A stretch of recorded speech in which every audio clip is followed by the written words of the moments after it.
Hey guys, what's up? This is Sniper Snape, and today I'm going to be showing you and giving you some tips on how to get your level 70 character ready for the new world of Avalon, which I'm guessing is going to come out in 1 or 2 weeks, because it's already been in the test run for 1 week. So I'm hoping a 3-week max, and it'll go into the live realm within that time period. So I'm expecting it soon, so I'm going to give you guys some tips if you're level 70 on how to prepare for the new world when it comes out, so you'll be ready, and you'll be ready to go, and you have the optimal gear and, you know, kind of settings and stuff that I'm going to show you. So first off, I'm just going to kind of show you the gear that I have and what I think is going to be the best for this.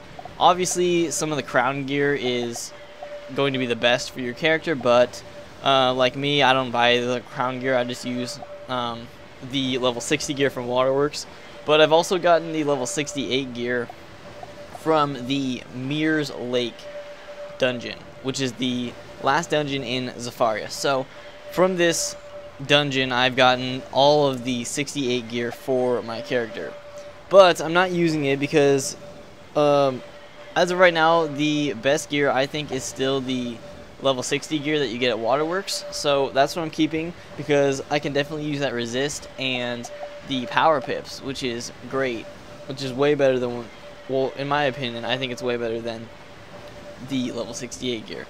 I've seen people who use the level 60 gear from Waterworks, but the level 68 gear cloak.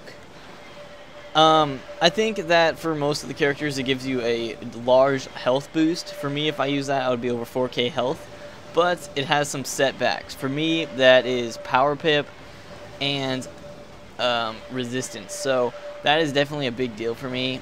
You're definitely going to be looking at having high resist when you go into Avalon, so resistance definitely is key. Keeping your resistance up, I think, is going to be pretty key in going into Avalon. So that's why I'm not using the level 68 cloak, but I still have it nevertheless. For the last gear, definitely I'm still losing the resistance and power pip. So I don't know, it's a stretch if you want health or resistance. I think resistance is always going to be better than health, because the more damage you can absorb is going to, I think, overcome just having a lot more health that you can expend by attacks. So that is my opinion on that. The Raven's Claw of Unkindness, I know the better bow or wand that you can get is going to be the Trickster's Bow. So if you have that, good for you, but that's going to be the best one going into Avalon.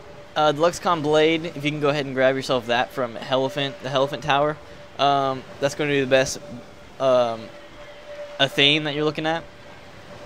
The best amulet is going to be the Berserker's Pendant that you can get from the dungeon, which I don't have. It gives you 400 some health, so that will definitely be the best amulet to look for.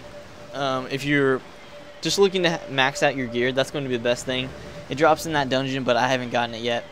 And the best ring is going to be the Ariat Band, which you get in the Elephant Tower as well, but I haven't done the Elephant Tower that much, so I don't have that. My pet gives me resistance and some power pip, and of course you should have the Sprite spell.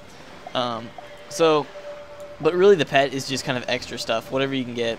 Resistance definitely helps me out a lot. So the decks I use are the 65 decks. You can pick that up at the auction house, so that'll help you, give you the maximum amount of cards and max copies for your school if you get the school appropriate deck for yourself. So that is the gear. The next thing I'm going to be looking at is, I don't have any of the stun resistance or armor piercing. I really don't think armor piercing is worth it, at least yet. We'll see what it does in Avalon. So, and then stun resistance, I really don't even know if gear offers that. Maybe some crown gear does, but other than that, I don't think it's really important for right now. But anyway, here is the dungeon that you're going to want to be, you know, kind kind of farming for the good items, it drops the crown pets like that leopard you see up, or the leopard you see up there, and a bunch of the other pets. I have one of them, the skink, which also drops from that. So if you were looking at new pets, that's definitely, if you don't have the crowns and you're looking for pets like that, those crown pets, then go ahead and try this dungeon out.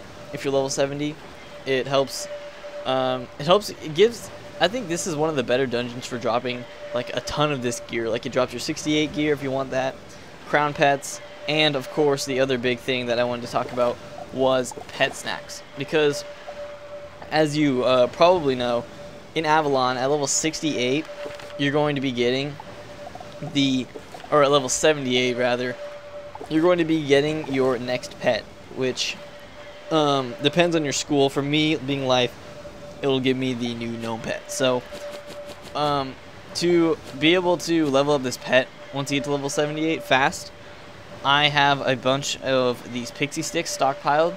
Every time you finish the Mirror Lake dungeon, you get 2 pixie sticks once you complete it. So if you keep doing that and you keep building up these and not using these mega snacks, these pixie sticks, you're going to be able to level up your pet pretty quickly once you get your level 78 pet in Avalon. So that's something to look forward to. Just keeping your pet snacks, especially mega pet snacks. So if you're looking at an easy way to level it up and you're level 7, you're able to go into that dungeon, try to do it a couple times and get these pixie sticks, because you're guaranteed 2 every time you finish that dungeon. So that's pretty much all the things that you should look out for when going into Avalon. I think the biggest thing definitely is the pet snacks, because I for one definitely want my character or my pet leveled up as fast as possible once I get that gnome or whatever school specific pet you're going to be getting. So that is pretty much the advice I have. Just keep doing the Mirror Lake, because it definitely pays out in the long run. And stay tuned for other Avalon updates. So I'm Sniper Snape. I'll see you guys later.